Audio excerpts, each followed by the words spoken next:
What's going on, Washington Commanders Nation? You know the deal. When the game finishes, I come on live and we get right to the shits over here. Because if this is the channel where you want glass half full, silver lining, bullshit, platitudes, cliches, and trying to find every little good thing about the performance, this is the wrong channel for you. It is Rio Robinson. Washington has lost another game as expected, but in the most Washington fashion yet. This game is the epitome of the entire experience of being a Washington football fan. 28-20, a score that does not do justice what we saw on the field today. What's going on, everybody in the chat? If you're new, sub up the channel, like, comment, and subscribe. And let's get busy in the chat tonight, y'all. What I'm asking of y'all in the chat, everybody get toxic tonight. Everybody air grievances. Speak your piece. Get toxic tonight. Talk your shit.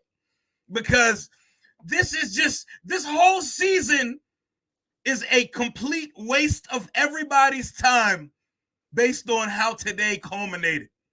Because we spent all fucking off season, Ron beating his chest, send me my ring. I finally found my quarterback. And for 14 and a 3/4 way through the season, we all thought we did too.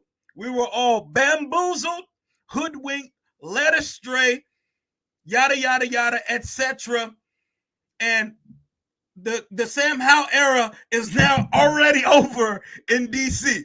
So we not only fell to 4-10, remained number 4 in draft order, but we saw another quarterback. This is now, I believe, the 5th consecutive season where Washington has played multiple quarterbacks in a season. It would not be an NFL season if Washington didn't see the backup. It's what we do. It's who we are. And the carriage is now a pumpkin again, Cinderella. The dream is over. The dream is dead. New regime, new front office, new head coaching staff, new quarterback. It's all coming in 2024, y'all. It's not going to be an overnight fix. We're not building up to have to be good next year. I understand what I'm seeing in Houston and Indianapolis, but we got a lot to build here in DC. So today, we got to see an old friend show his face again. Terry McLaurin, peak Terry McLaurin.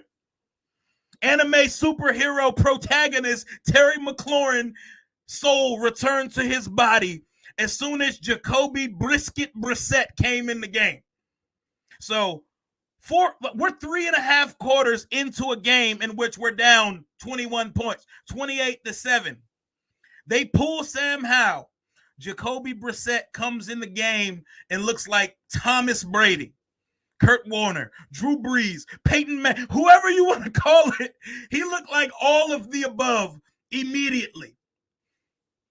Terry has his longest catch of the season. We get our longest play of the season, immediately score points, gets the ball back, hits another deep ball to Terry, and then more Washington shit kicks in. The most Washington shit ever. I don't think I've ever seen a team get the ball at the 1-yard line and take a whole half an hour to punch it in for a touchdown. So even Jacoby Brissett can't offset or defeat Eric Bieniemy's offense. But he did punch it in. 2 for 2. Jacoby Brissett in like 5 minutes went 8 of 10 for 124 and 2 touchdowns. Sam Howell in 3.5 quarters today put up 102 yards and an awful interception where he threw the ball to Jesus and Terry was not able to catch it. He got a fingertip on it and they intercepted it. Interception 100% goes to Sam. The defense was the defense per usual. Benjamin St. Juste came to the game today dressed like Billie Eilish in jorts. He had on a skirt shorts. That's what he had on today, with a bucket hat and an oversized button-up, and his play looked like what he came dressed like today. Washington had its weekly, monthly, annual gaff on defense, miscommunication between the secondary. Cooper Kupp, one of the elite receivers in the NFL, was 50 yards butt naked streaking down the sideline today. Every single one of you in this chat would have caught a touchdown on that play, because that is what Washington defense does, baby. It don't matter who's coaching the defense right now. It's the same old shit. The blame pie, per usual, can be divvied up in many ways, but everybody gets a piece. We forced 3 turnovers today. Still lost. Still was down 21, despite forcing 3 turnovers. I've been crying for weeks about how everybody falls into interceptions, forces fumbles, but us. We did it today, and we still got our shit kicked in today. We still got spanked. We still got taken to the woodshed, because this is what we do, baby. But do not fret, because we only got 3 more weeks of this shit, y'all. The season starts for Washington on January 8th, 2024, otherwise known as Black Monday in the NFL. It's when coaches and front offices get fired. And Josh Harris, he waited. He played the pragmatic way and said, I'll wait till the season's done, because nothing's going to change and they're not interested in any of the assistants to get an interim trial run, if you will. The defense continued to be ass. There's not a player on that defense that looks like they command a contract extension. Cam Curl just as lost as the rest of the DBs out there. Forbes is standing on the sideline, and when he's on the field, he's a trash can. Our linebackers stink, but Khaleke Hudson is a better linebacker than the guy we took in the first round a few years ago, Jamin Davis. Typical Washington fashion, baby. The players you draft are not the ones that make impact. It's always somebody else. Jacoby Brissett comes in hot. No warm-ups, no rhythm, just comes in the game hot, lights it up real quick, and leaves.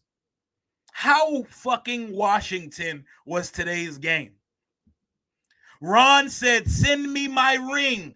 I built a roster there. I built a formidable team. I found the quarterback. If the next coach goes on to win, send me my ring. These are the words of Ronald Eugene Rivera to Albert Breer in a Monday morning quarterback interview he did in the offseason. This is not me making it up. This is not me pushing an agenda. He said that shit. Dead ass.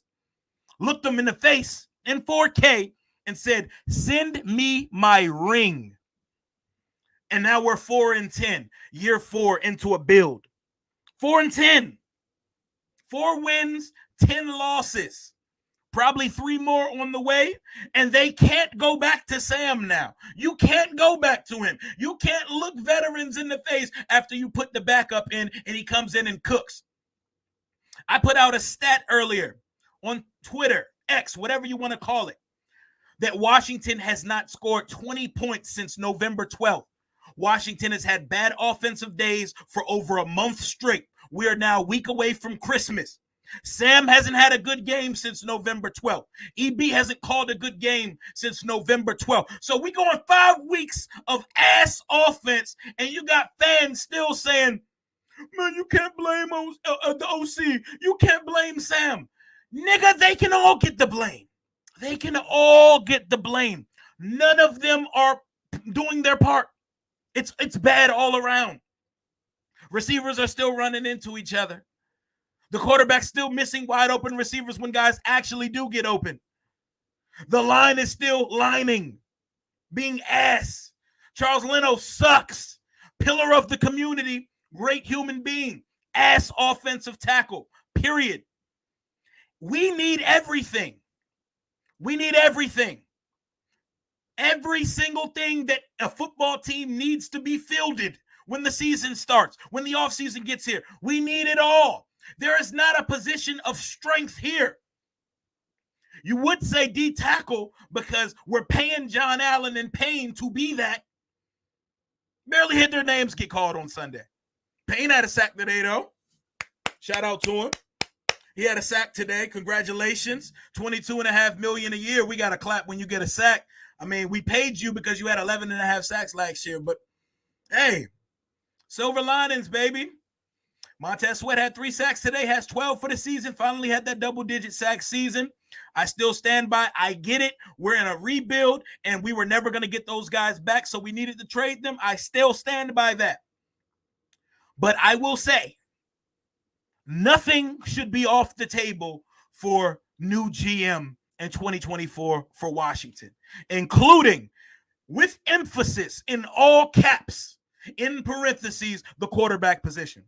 If you want to ignore the quarterback class for what we watched for 14 weeks this season, God bless you. Bless your heart. Watch cricket. Watch badminton, because football's not for you. I'm sorry. As a fan, as the paying customer, as the people who fill the stadium, as the people who add a spark and a surge to the football team, you're allowed to speak up and speak your piece about the football team. You don't have to just put up with this bullshit and just accept it and then attack fans because they want to keep it a buck. Rio, you're not being positive enough. Rio, why you say so much negative shit on game day? Rio, how do you think Sam's not the answer? Why aren't you on Eric Bieniemy's dick with me, Rio? Because I don't want to dick eat these players with y'all or these coaches, because they not the answer, Sway. They don't have the answers. The answers are not in this room. It is also possible that when you're not the problem, you could also not be the solution. Look at that. You could also not be the solution and still not be the problem. Either way, it's a catch-22 of you all could be replaced. Every single position on this team, every single staff member, every single front office member. Black Monday in Commanders Park, Ortho Virginia Training Center at Commanders Park, that shit's going to feel like a funeral. It's going to be somber as hell. It's going to be crickets out there. You're not going to be able to hear anything. Tumbleweeds rolling across that trash-ass practice facility, because there's going to be a lot of cubicles and cubbies being cleaned. A lot of key cards being turned in, a lot of parking passes being revoked, because nobody should be safe. Suddenly this week we learned that Josh Harris has been using Marty Herney as an advisor, and people think, what if Marty Herney's the new GM? What if he's the... I'm going to cut you off right there, champ. Marty Herney not the answer either. Marty Herney's not the answer. Josh Harris has to talk to somebody in the group. He has to get his information for somebody. Might as well get it from the most tenured front office member in the shit-ass room. It's still a compilation of garbage, but might as well speak to the guy with the most experience. When you buy a business, buy a team, you're going to bring in your people. So everybody who has fan favorites, throw that shit away. Throw it away, because guys may not be here anymore. We have a lot of impending free agents. We have a lot of cap money expected. And we do not have a lot of solutions on this roster. I think the team could play better with better coaching as is, but I also don't think we have a strong enough influx of talent on this team. We've not hit on shit. I'm watching the Detroit Lions last night play a game, and these niggas hit on their first 4 draft picks this year. 4! 4 of them hoes. Nigga, we ain't hit on one. They hit on Sam Laporta, Jahmyr Gibbs, Brian Branch, and the linebacker, Campbell. They hit on all 4. They're all difference makers. They all look like all rookie first-team guys. Imagine that. We told Brian Branch we was going to draft him, and then drafted a malnourished corner who can't cover and makes business decisions because he does not have a grown man body large enough to mix it up with NFL players. And then in the second round, we took a guy we occasionally send on a safety blitz, but moonlights as a special teamer. And then the third round, we took Ricky Stromberg and Braden Daniels and guys that made no impact. We got 0 out of our draft class. KJ Henry has flashed a little bit. He has a motor. He has a little bit of an engine. He gets in the quarterback's lap. That's all we can say about our draft class. That's it. I'm looking at the Detroit Lions draft class. 4 hits. Hit to start the draft. Imagine that. Now imagine watching 4-10. Imagine watching an offense that hasn't scored 20 times in a month and still defending the OC and still defending the quarterback. Washington's fan experience has PTSD'd the brain of Washington fans. Y'all defend bullshit. Y'all have become the fans. Y'all have become the spouse that defends the abuser. I mean, he hit me because I said this. He hit me because y'all are defending the abusers. We know the defense sucks. We know Ron sucks. We don't even got to go there. But the offense sucks too. The offense is trash. It's been trash. It took us an hour to score from the 1 yard line when Jacoby Brissett added the biggest spark that we've got all season. Still took us 60 minutes real time to punch that hole in the end zone. 60 minutes, a penalty, and 1,000 downs later, we finally punched it in. Curtis Samuel, 2 touchdowns today. A receiver with multiple touchdowns in a game. A receiver with 140 yards, Terry McLaurin. Look at us, y'all. We finally had a big play again. Terry should have had more than one, but Sam overthrew the fuck out of him. But Terry still almost caught it with one hand while he was having the other hand held behind his back. Jahan Dotson had a catch. Y'all want to have a conversation about him? I'm still being too hard on him. Another first-round pick. We ain't had a first-round pick difference maker in 4 years, y'all. Not one. We ain't had a first-round pick out making plays yet. Puka Nacua is way better than Jahan Dotson. No one knew who the fuck Puka Nacua was before the season started. Puka Nacua sounds like a character from the Disney movie Moana. Don't even sound like a real person cooking us. Cooper Kupp ain't really been cooking in a minute. Cooked us. Kyron Williams, 150 on the ground. Well, 130 on the ground. Easy. Easy money. You can run on us. You can pass on us. You can stone on us, flex on us. Do whatever you like to this defense. We are the Make-A-Wish defense. We're the Red Cross boys. We are charity. You do whatever the fuck you want to when you play Washington's defense. We are the ultimate elixir, the get-right boys. Coming off a deflating, heartbreaking loss last week, the Rams came in and fine-tuned their offense and their defense for a playoff push. And Washington continued on the same track of disappointment, badly coached, badly executing trash. We're 4-10. You know who won a game today? The Carolina Panthers. The 1-11 Carolina Panthers. They won a game today. 1-12. They beat a team we beat earlier this season. The Atlanta Falcons. The Panthers had 8 niggas in the crowd today and won a football game. We still trash though. But the thing is, I didn't want to win the game, but I wanted us to at least look like we were in it at some point. And we did for the final minutes.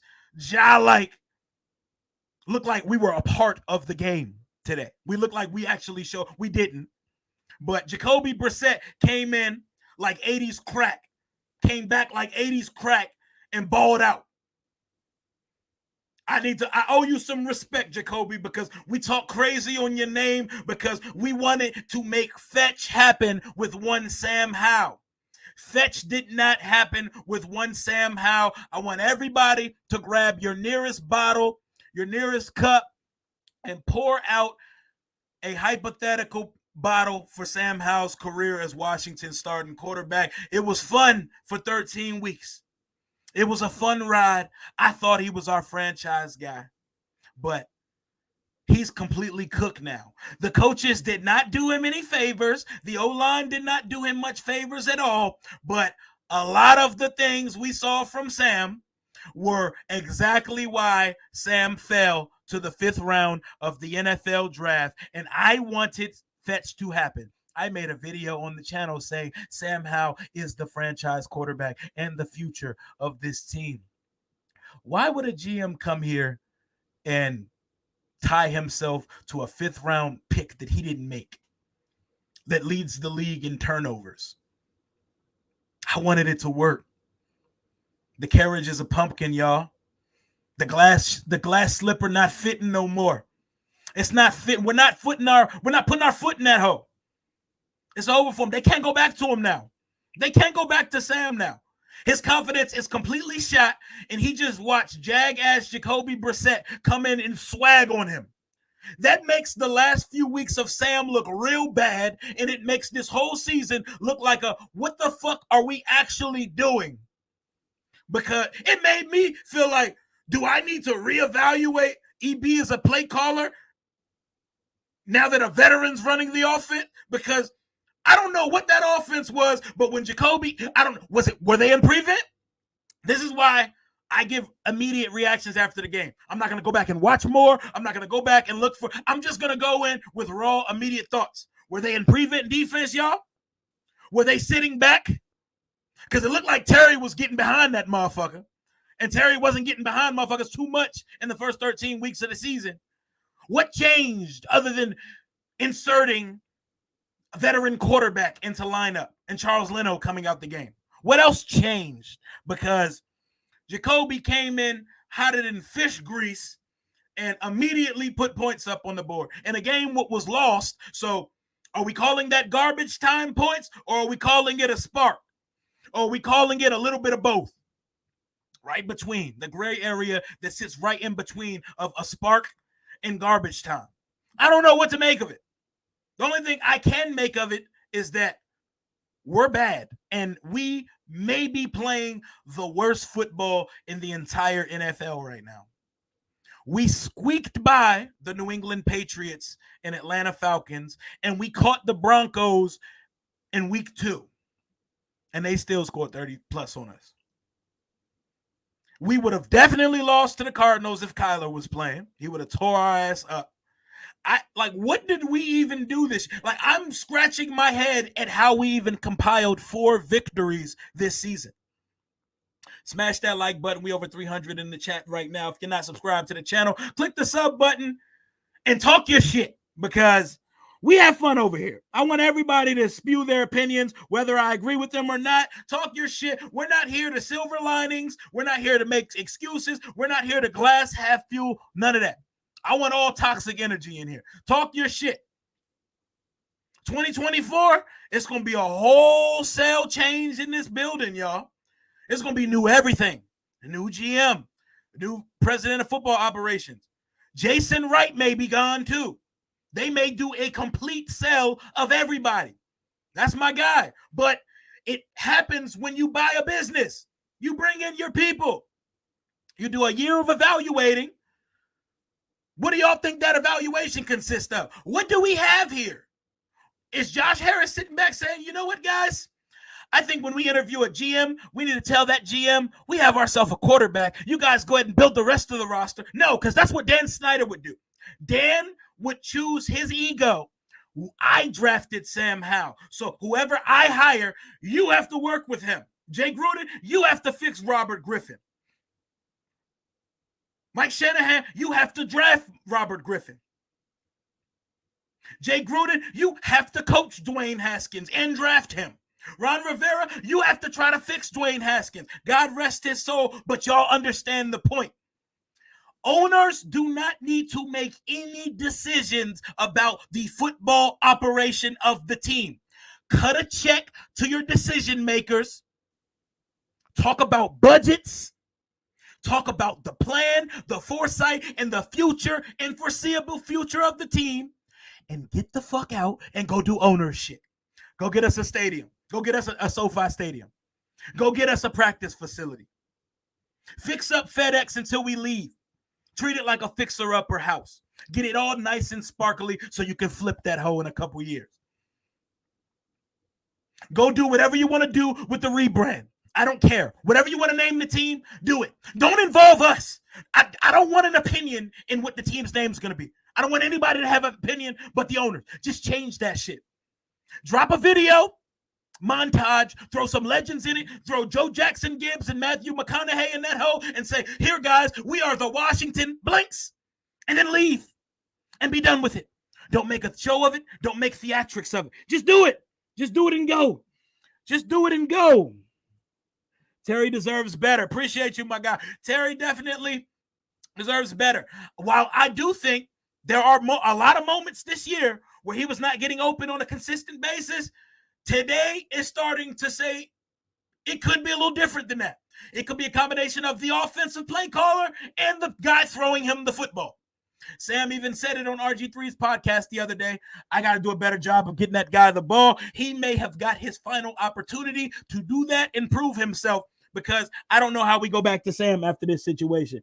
Cowboys fan here, and I'm just as pissed. Your rants are epic, Rio. Keep up the good times. Appreciate you. Hey, y'all got washed today.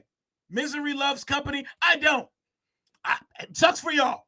Y'all did get y'all shit cleaned up today. The Bills whooped that ass. The Bills are playing for their playoff lives right now.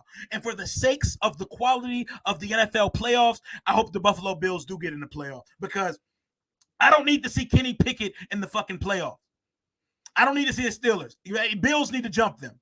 I don't want to. I want to. The Bills belong in the playoff. Josh Allen is must-see TV. I hope they get in. Appreciate you for the donation. Appreciate you for checking out the stream. And appreciate everybody in here right now. Smash that like button. We got over 300 going solid right now. We're about a half an hour into another post-game rant. It has become a staple on the channel. It has become we expect this every Sunday. And I'm not necessarily ranting because I expected the outcome to be different. It's just how it happened. It's always the context of how we got to point A and point B. But this is wild, man. This is wild. Jacoby Brissett. So now, in the midst of trying to hold draft position, we got a veteran backup determined to prove he's a starter, looking for his Geno Smith anime arc, about to start these last 3 games for us. Lord, we're going to fuck around and win 2-3 games, ain't we? Well, not 3. We're not winning all 3. We're gonna fuck around and win a game, ain't we? Jacoby going to win us a goddamn game versus the Jets on Christmas Eve. We're about to have Mr. Anti-Vax versus Jacoby Brissett on Christmas Eve. What a QB matchup. Number 12 versus the former number 12. Hey, my boy, 703. What up, Scotty? How we feeling? He said, lots of moving boxes come January 8th. Moving trucks galore. Take your pick. What the girl said, you name it. We got Allied, Beacons, 2 Marines in a truck. Whatever you want. Mayflower. Whatever moving company you need. U-Haul. Or just go pull up to your local 7-Eleven and go pick up a couple locals. Hey, y'all trying to move us? Because that's what's going to happen in January. Nobody's keeping their job. Everybody's gone. And then we're on to the bigger question. I've been sitting on some content for quite some time. I'm going to be ready to hit send and hit go as soon as these firings happen, because I don't want to keep talking about the same names over and over again about who we're going to hire as the GM and who we're going to hire as the head coach. But trust me, I have a list. I have a very good list of the top 5, my top 5 GM candidates and my top 5 head coaching candidates. Am I going to make a decision? Fuck no. I'm nobody. I'm fucking Mario in Washington, D.C. I will not be making any decisions for this franchise. But I got opinions. And as fans, we should all have opinions. And we should all have a criteria and an expectation and parameters set for what the new regime needs to be. Do they need to create a microwave popcorn instant playoff contender? No. The last thing I want is for this team to try to shortcut success. This team has not found success since my birth year of 1991. You're not going to shortcut that shit. Like Josh Harris said, the way to build a team to be a consistently great contender is to do it right and build it all up. You need to hire the right football people, and they need to hire the right coaching staff, and in unison, in harmony. They need to come together and make good football decisions. We need to learn how to draft. I imagine after the draft, because that's when you fire scouts. Unfortunately, we can't just dump the scouts in January. The scouts are here through the draft. So hopefully after that, we can do scouts, because somebody not holding up their end of the bargain of their job, because we got a lot of Jags on our team. We got a lot of Jags, and we don't have enough dogs. We got a lot of choir boy, pillar in the community, Nice guys. Guys you want to marry your daughter, not guys you want to suit up for you on Sunday. It is a combination, like Drake said, of coaching and lack of execution from the players. I think the bigger half of that blame pie goes to the coaches, but the players are it too. We don't have blue chippers. We don't have blue chip guys. We just don't. Like, it sucks. Like, we have to sit here and regurgitate these same facts every week. We have nothing to look up to. Well, guys, we at least got a new wrinkle to talk about for the last 3 weeks of the season. We're probably going to be watching Jacoby Brissett. What are you guys' expectations for the last 3 games if Jacoby's the starter? Are you expecting a mixed pack of ass and inadequacy?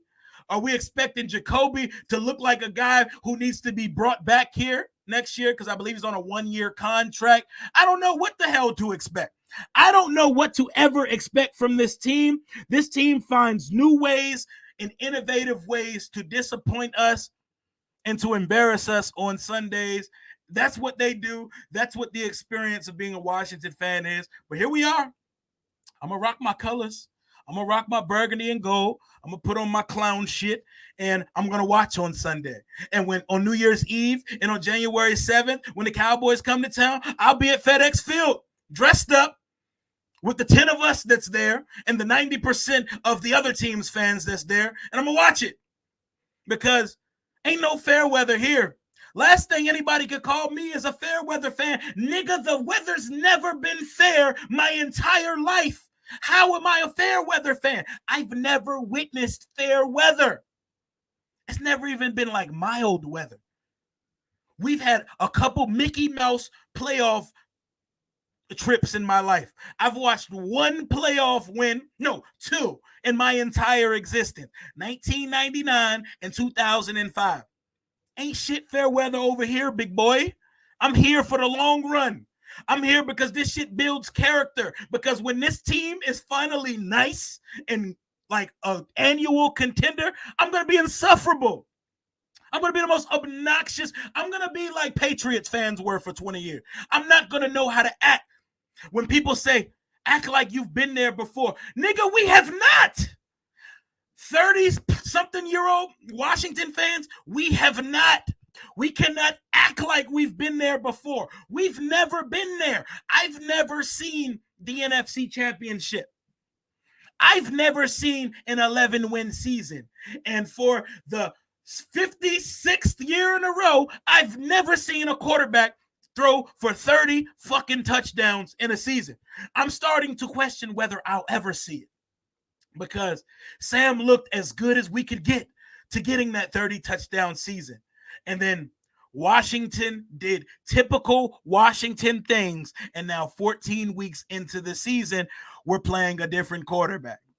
Rinse, Washington, repeat.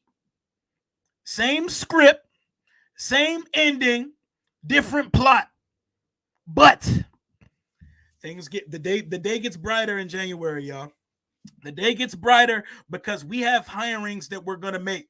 Like Diana Rossini of, I think now The Athletic. She used to be in the D.C. area. I know y'all remember when Scott McLuhan's wife said that she was out here throating Scott McLuhan. But yeah, about that. She reported this week that Ron Rivera isn't expected to be retained. And front office members are expected to be fired as well. And what I took from that is, guys, water is wet. Sun is bright. At nighttime, the sky is dark. The fuck? We've been through this. This ain't nothing new. Like, you can tell how out of touch the national media is with this team. That's why don't listen to any of the outside noise. They're still saying Ron Rivera may be on the hot seat. Nigga, his seat was hot since last year. His seat been on fire. I tried to tell folks all season, Ron could win 10 games this year, and they're still going to move on because that is what happens when ownership changes hands. We're in year 4 of a coaching staff, and we're still bad. We're still having coaching gaffes. We're still having formation adjustments, miscommunications on both sides of the ball. We are in the exact same place we were when Ron took over in 2020. He took over a 3-13 team, and now on his way out, the team is going to be 4-13, at most 5-12. But no, according to Ronald, send him his ring. Can you believe he had the audacity to say that bullshit? Send me my ring. For what? Send you. Ron is an amazing human being. He attempted to shift the culture here, and he did give us a smidge of respectability in national conversation.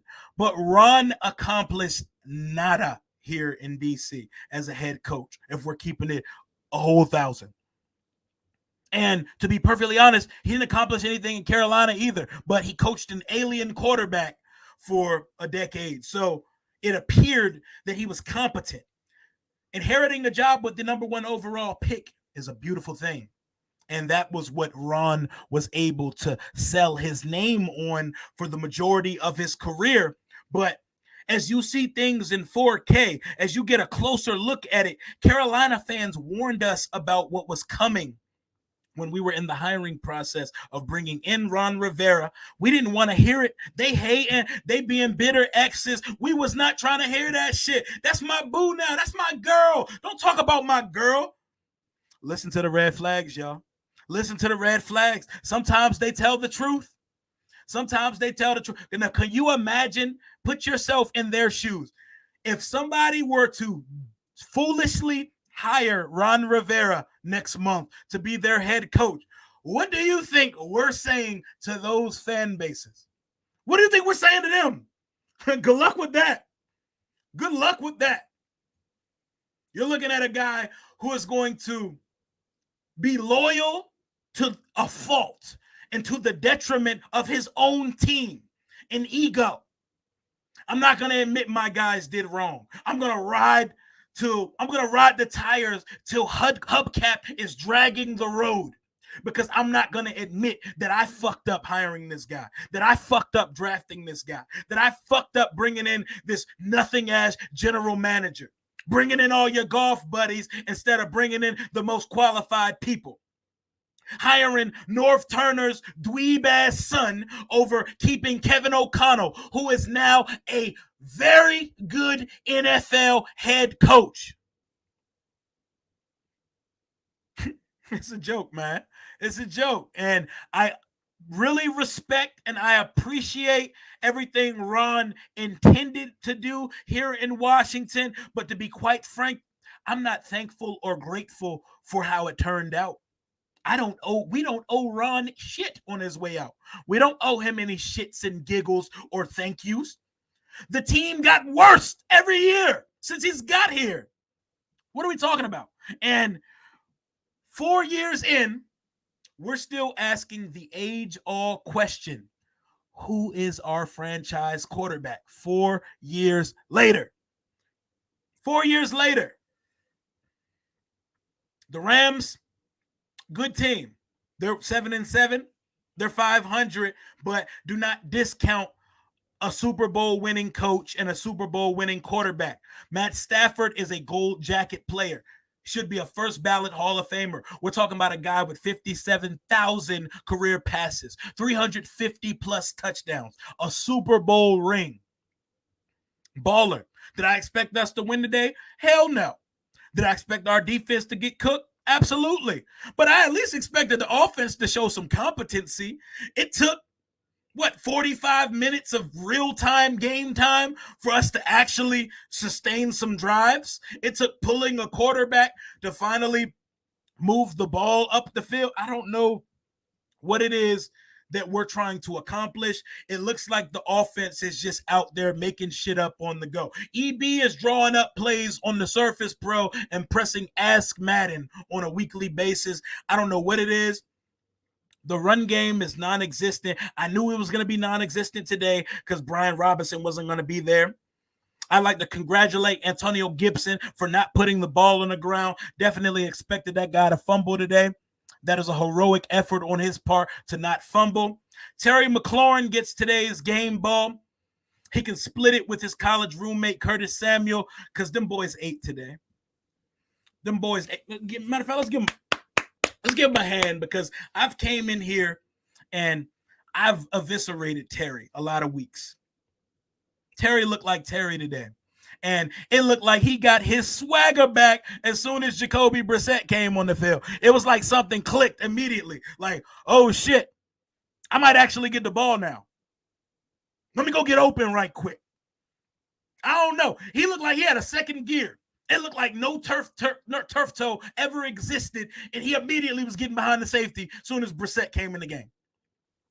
Can't call that a prevent, because prevent defense, they're playing deep. They're playing deep zone. He got behind him. I don't know, man. I don't know what to tell y'all, man. But 3 more weeks, y'all. Y'all be strong. Y'all hang in there. Jaden, hey. Y'all remember the whole week. Oh, what up, Charles? What's going on, fam? Repping from Florida. My boy. What's going on, my guy? Ask Madden. Yeah, that is the EB offense. Caution, buyers beware for those looking at EB to be their next OC. Dare I say HC. He asked Madden every time. But we got 3 more weeks, y'all. Y'all hang in there.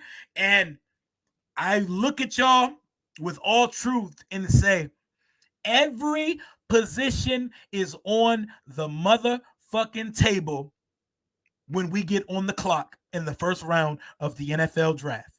We need everything. So those of you not looking at the QB class, y'all might want to brush up some tape, because QB is in the goddamn conversation.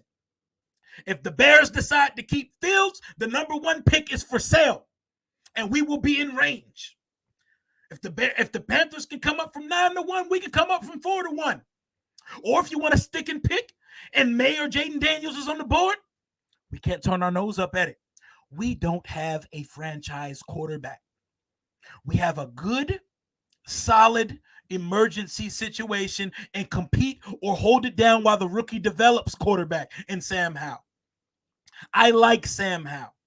I think I love Sam Howell as a backup quarterback, though. But things change. Also, fans, your mind is okay to change when presented with new data. Oh, but 4 weeks ago, you said Sam Howell's a franchise quarterback. I know. And for 7 seasons, I thought Game of Thrones was the greatest show in television history. And then season 8 happened. The fuck? Am I supposed to remain the same when I'm presented with new data? My son was the smartest kid in his class for 2 semesters. And then he goes and flunks out the next 2 semesters. Am I supposed to still say he's the smartest kid in the class? No. What's wrong with you people? Objectivity. Look up the dictionary definition of it. Your mind is allowed to change when presented with new data. If you were good a month ago, don't mean you're going to be good a month later. Deshaun Watson was elite until he wasn't. Would you supposed to still say Deshaun was elite because you said he was elite 5 years ago? Don't make sense, y'all. It don't make sense. You're allowed to call shit out. You're allowed to be objective, and you're allowed to change your mind. Don't let no crybaby ass fans point you against it. You can pull up my archives. I have a video that says Sam Howell's our franchise quarterback. Pull up the channel again tomorrow when I tell you he is not our franchise quarterback, because I watched 6 more weeks of football and it told me the answer. It be like that sometimes. See, if this was a situation where we had a continuing coaching staff, I would roll with the punches and say Sam deserves another shot next year. But we're bringing in a new staff who has no ties and it's going to want their own guy. Period. That's the answer. That's what's going to happen. They may say fuck the quarterback position next year and roll with Sam for 1 more year, or bring in a veteran. They can do whatever they want with this roster, because nobody here has done an adequate enough job to be above replacement. Everybody here is replaceable. To the left. Everything you own in a box to the left. All of you. Every single one of you. There is not an irreplaceable player on this roster. Let that sink in. It's the truth, y'all. I don't want to just sit here and scream about my football team, even though that's what I'm going to do anyway. I'm a loud and emotional person, and this is my immediate responses to it. You are allowed to feel however you need to feel, fans, and don't let fans fan police you. Don't let fans try to typecast you. Don't let fans try to tell you you can't be upset or you need to root for wins every week. Rooting for tanks is not, no, you fucking fan however you see fit. For me, at this current juncture, I feel it is best for the future of my favorite football team to lose the rest of the games this year. If that's not for you, good for you. More power to you. I'm not mad at you for it, and I'm not going to judge you for feeling that way. I'm just going to vehemently disagree. I want what's better for the future. I don't give a fuck about this season. The season's over. We have 10 losses with 3 games left. I see these other bad teams winning, and I want to win too. Win for what? For what? The Giants can win. Cool. They have a GM and a coach that is good and that's going to be there for the next handful of years. They can win pointless games because they're building something. Their teams currently have direction. We don't have direction yet, but it's coming. January 8th, 2024. Circle it on your calendar. We're about 3 weeks away, y'all. 3 weeks away from the beginning of the rest of our lives as Washington, as we get to see Josh Harris put his first actual fingerprints on the team he spent $6 billion to possess. He's made improvements to the training camp field. He added bleachers. He made $200 million worth of renovations to the toilet bowl known as FedEx. He's hired an analytics guy named Eugene Shin, and he hired a sports science guy the other day. That tells you that we're going in a very different direction, a younger, more forward-thinking left brain direction. That does not spell out go hire a 70-year-old coach or a 60-year-old coach. That spells out something else. But we're going to get into the nitty-gritty and the crux of the details of who I believe the GM and the head coach should be here in Washington in 2024 and beyond. But we do have 3 weeks of football left to be played. So we get the anti-vax superhero, Aaron Rodgers, on Christmas Eve. Hopefully. So we may get Rodgers versus Brissett Christmas Eve, and then the quote-unquote generational talent backup edge for the Niners, Chase Young and them boys come to town on New Year's Eve, and then we get to finish the season against our former arch nemesis, Dallas Cowboys. All caps to former. So the Jets, the Niners, and the Cowboys to close out the year for Washington. We're not better than any of those teams, but the Jets game could be a toss-up if Brissett is playing, because you know all veteran backups are good for a heater. We've seen this with Heineke. We've seen it with a bunch of guys, but we've seen it with Todd Collins. We've seen every iteration of backup guy going on a heater. Jacoby may be ready for his heater. He may be ready for his Linsanity moment. He may be ready for his Geno Smith anime arc. And he may be ready to come and fuck up Washington's draft position and have us drop from like 4th to 8th. Is a win that valuable to y'all at this point this year? Because it's not to me. You know, if we win a game, it's not going to break my heart, because I expect Washington, whatever you want the optimal result of a game to be, Washington's not going to give you that. But we at least got something to talk about for the next 3 weeks. It's going to get very interesting, and it's going to be very intriguing how they play the Sam Howell situation for the rest of the season, because I don't know how you could go back to him. I don't know how his confidence is not silly putty at this point. I don't know if we're better than the Jets. The Jets have an elite defense. We have an elite nothing. We have an elite nothing. They have an elite players on their defense. They have an elite defensive coach. How are we better than the Jets? How? How are we better than the Jets? Please elaborate. We're not better than the Jets. Fuck no. I think the only team in the league we're better than is the Panthers. I think we're about the same as the Cardinals and about the same as the Patriots, except the Cardinals have a franchise quarterback. That's the difference between the Cardinals and us. Our record would definitely be worse than the Cardinals if Kyler played more games this season. But yeah, man, it is what it is, man. We got 3 more weeks of this bullshit. We 50 minutes into it right now. Sunday night games coming on. Sunshine and the Jacksonville Jaguars playing against the Ravens. Number 1 seed implications on the line. Imagine that. I don't want us to try to fix it overnight, but putting the right people in place and with the right quality of coaching, we could be improved immediately. We can be a better competing team. You have to compete before you can contend. And once you're a contender, you get an annual ticket to the dance and you decide the rest of how your future will fare.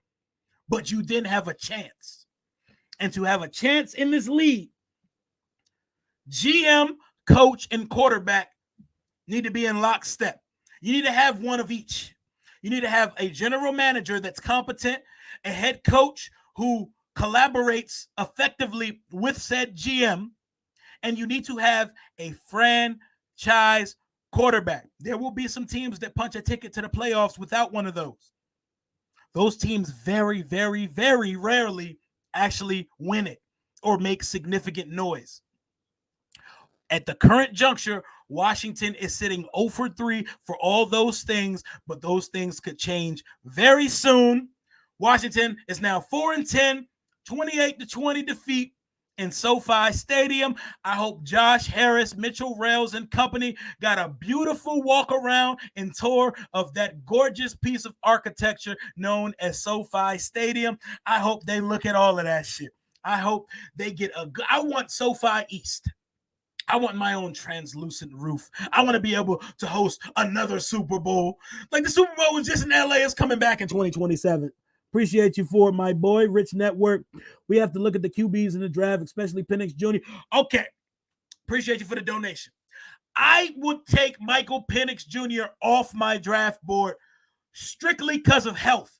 If his health was clear, he'd be on my list. But 2 ACLs and a back fusion injury in a 6-year college career, you are not on my draft board. But Jaden Daniels, Drake May, Caleb Williams, I'm doing all the homework on those guys. And we have to exhaust the options of trading up, possibly, or trading back. Everything is on the table. Have an open mind, open it up, search far and wide. Changes are coming here in DC, regardless of if you like it or not.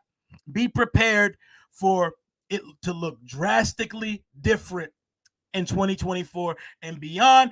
That is all I got for right now. I'm going to go try to enjoy some Sunday night football. We got 3 more weeks of this misery left, y'all. 3 more weeks of Rio post-game rants after the Commanders go out and stink the joint up. And then we're on to GM search, head coach search, QB search, tackle search, everything search in the offseason. That is all I got for tonight. If you're not subbed up to the channel, click that subscribe button as we're trying to get to 10,000 subscribers by the Super Bowl. We're on our way. We're almost at 9,000. Thank you to every single person that pulled up in the chat. Thank you for airing your grievances. Stay toxic, Washington, and say what you got to say. Get that shit off your chest, and let's move on to the 2024 season. Black Monday, here we come. Deuces.